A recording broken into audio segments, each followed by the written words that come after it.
அம்மனருள் TV நேயர்களுக்கு வணக்கம். நான் டாக்டர் தீபா லலன். இன்னைக்கு நம்ம என்ன டாபிக் பத்தி டிஸ்கஸ் பண்ண போறோம் அப்படின்னா, சனி பெயர்ச்சி பலன்கள் தாங்க. என்னம்மா சனி பெயர்ச்சி பலன்கள் நான் ஆல்ரெடி உங்களதே பார்த்திருக்கேனேம்மா அப்படின்னா உண்மைதாங்க. சனி பெயர்ச்சி பலன்கள் வந்து பாருங்க, இந்த சனி பெயர்ச்சி வந்து கொஞ்சம் கன்ஃபியூஷனா தான் இருந்துச்சு. காரணம் என்ன அப்படின்னா 29 மார்ச் 2025 சனி பகவான் கும்பத்துல இருந்து மீனத்துக்கு பயிற்சி ஆயிட்டாரு திருக்கணித பிரகாரம். புரியுதுங்களா? வாக்கிய பிரகாரம் 6/3/2026 தான் சனி பகவான் கும்பத்துல இருந்து மீனத்துக்கு பயிற்சி ஆகிறார். இப்ப இந்த மார்ச் மாசத்துல இருந்து இந்த மார்ச் மாசம் வரைக்கும், அதாவது ஏறக்குறைய வந்து பாத்தீங்கன்னா ஒரு வருஷ காலகட்டம் நடுவுல குழந்தைங்க பிறந்துச்சுங்க பாத்தீங்களா? அந்த குழந்தைங்க பிறந்த போது நிறைய பேரண்ட்ஸ் வந்து கேட்கறது உண்டு. மேடம் எங்களுக்கு திருக்கணித பிரகாரம் எங்களுக்கு வந்து ஜாதகம் எழுதி கொடுங்க. அவங்களுக்கு வந்து பாத்தீங்கன்னா சனி பகவான் மீனத்துல இருந்த மாதிரி எழுதி கொடுத்தோம் 29 மார்ச்ல இருந்து. வாக்கிய பிரகாரம் எங்களுக்கு வந்து ஜாதகம் எழுதி கொடுங்க அப்படின்றவங்களுக்கு சனி பகவான் கும்பத்துல இருக்க மாதிரி தான் எழுதி கொடுத்தோம். இப்படி என்றளவும் வந்து பாத்தீங்கன்னா வாக்கியத்தை ஃபாலோ பண்ற எத்தனையோ மக்கள் வந்து இருக்கதான் செய்யறாங்க. அது என்னங்க வாக்கியம் திருக்கணிதம் அப்படின்னா, இந்த திருக்கணிதம் அப்படின்றது ரொம்ப சிம்பிள்ங்க. Advanced version. இப்ப இந்த அட்வான்ஸ்டு பிசிக்ஸ், அட்வான்ஸ் மேத்தமெட்டிக்ஸ் அப்படி இருக்கு பாத்தீங்களா? வாக்கியம் தான் பேஸ். வாக்கியம் அப்படின்றது சித்தர்களும் முனிகளும் ரிஷிகளும் நம் முன்னோர்களும் பயன்படுத்தப்பட்டது அப்படிங்களா? அத கொஞ்சம் அட்வான்ஸ்டு வெர்ஷன் தான் இந்த திருக்கணித பஞ்சாங்கம் அப்படின்றது. பெரும்பாலான ஜோதிடர்கள் திருக்கணிதம் ஃபாலோ பண்றது உண்டு. வாக்கியமே ஃபாலோ பண்ற பர்சனாலிட்டிஸும் இன்னும் இருக்கதான் செய்யறாங்க. மக்களும் மட்டும் இல்லாம ஜோதிடர்களும் அப்படின்னு சொல்லிக்கலாம். இந்த நவகிரக ஸ்தலங்கள் எல்லா இடத்துலயும் வாக்கிய பஞ்சாங்கம் தான் ஃபாலோ பண்றாங்க. சனீஸ்வரனுடைய மிக பிரசித்தி பெற்ற கோயிலான திருநள்ளாறு தர்பாரண்யேஸ்வர கோயிலையும் வந்து பாத்தீங்கன்னா 6/3/2026 தான் சனி பகவான் கும்பத்துல இருந்து மீனத்துக்கு பயிற்சி ஆகிறார். ஆக வாக்கியத்தை தான் ஃபாலோ பண்றாங்க. வாக்கிய பஞ்சாங்கம் பிரகாரம் உங்க ராசிக்கு என்னென்ன மாதிரி பலன்கள் அப்படின்றத சொல்லியிருக்கேன். பொதுவா சனி நல்லா இருந்தாலும் சரி, நல்லா இல்லைனாலும் சரி, உதாரணத்துக்கு நம்ம சொல்லணும் அப்படின்னா சிம்மம் அஷ்டம சனியில இருக்கீங்க, கன்னி கண்டக சனியில இருக்கீங்க, அதே மாதிரி பாத்தீங்கன்னா தனுசு அர்த்தாஷ்டம சனியில இருக்கீங்க, கும்பம் பாத சனியில இருக்கீங்க, மீனம் ஜென்ம சனியில இருக்கீங்க. இவங்களுக்கு எல்லாம் சனி கொஞ்சம் ஃபேவரா இல்ல. அப்படி ஃபேவரா இல்லாத பர்சனாலிட்டிஸ் கூட வந்து பாத்தீங்கன்னா 1/6/2026 உங்களுக்கு வந்து பாத்தீங்கன்னா குரு பயிற்சி இருக்கு. குருனுடைய பார்வை சனி மேல படியுது. அப்ப 6ஆம் மாசம் வரைக்கும் தாங்க சின்ன சின்ன கஷ்டங்களும் இடையூறுகளும்.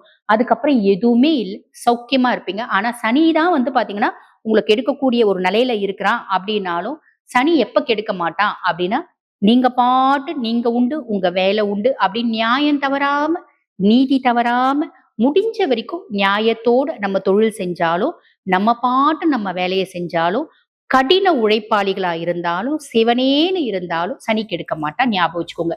ஏன் அப்படின்னா சனி யாருக்கும் பாரபட்சம் பார்க்க மாட்டாங்க. நல்லது செய்யணும் அப்படின்னா நான் என்னுடைய சொந்தமா இருந்தாலும் நான் நல்லது செஞ்சிடுவேன். என்னுடைய பகையாளியா இருந்தாலும் நல்லது செஞ்சிடுவேன். கெட்டது செய்யணும் அப்படின்னா என்னுடைய மனைவி குழந்தையா இருந்தா கூட நான் கெட்டது செய்வேன். பகையாளியா இருந்தாலும் நான் கெட்டது செய்வேன். அந்த மாதிரி நீதி தவறாத ஒரு கிரகம் அப்படின்றதுனால்தான் ஈஸ்வர பதவி பெற்ற ஒரே கிரகம் சனீஸ்வரன். அதே மாதிரி நீதிமான் அப்படின்னு சொல்லக்கூடிய ஒரே ஒரு கிரகம் யாரு அப்படின்னா சனீஸ்வரன் தான். சனிக்கு அப்படின்ற உரிய மரியாதையை நம்ம கொடுக்கணும் அப்படின்னா ரொம்ப சிம்பிள்ங்க. அவரை பசிஃபை பண்ணணும், அவரை அமைதிப்படுத்தணும் அப்படின்னாலும் ரொம்ப சிம்பிள். நீ கடின உழைப்பாளியா இரு. நீ உண்டு உன் வேலை உண்டு. வேலைதான் உனக்கு பிரதானம்.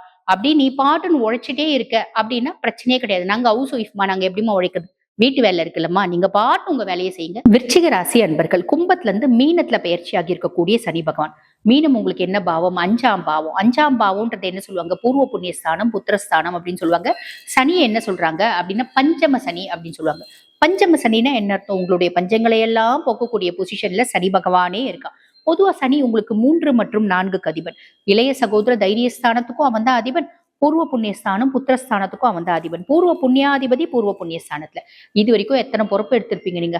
அத்துணை பொறுப்புகள்லயும் என்னென்ன நல்ல கர்மாக்கள் செஞ்சிருப்போம். பொதுவா நம்ம மனுஷங்களா பிறக்கிறோம் அப்படின்னா நீங்களா இருந்தாலும் சரி, நானா இருந்தாலும் சரி, நல்லதும் கெட்டதும் கலந்து செஞ்சிருக்கோம். அதனாலதான் மனுஷ பொறுப்பு அப்படின்றது எடுத்திருக்கோம்.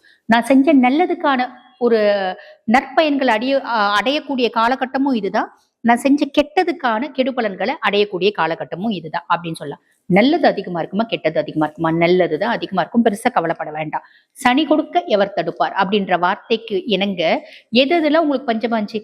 எனக்கு சாப்பாட்டுக்கு பஞ்சங்க. 3 நேரம் சாப்பாடு கிடைக்கிறது எனக்கு பெரிய கஷ்டமா இருக்கு. அது வந்து பாத்தீங்கன்னா சார்ட் அவுட் ஆயிடும்.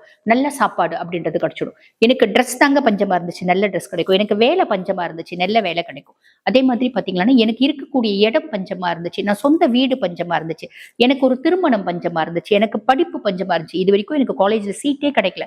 நான் வந்து 3 முறை வந்து பாத்தீங்கன்னா நீட் வந்து எழுதிட்டேன். இப்ப 4வது முறை எழுத போறேன். அது கிடைக்கலன்னா நான் என்ன பண்றதுன்னே தெரியல.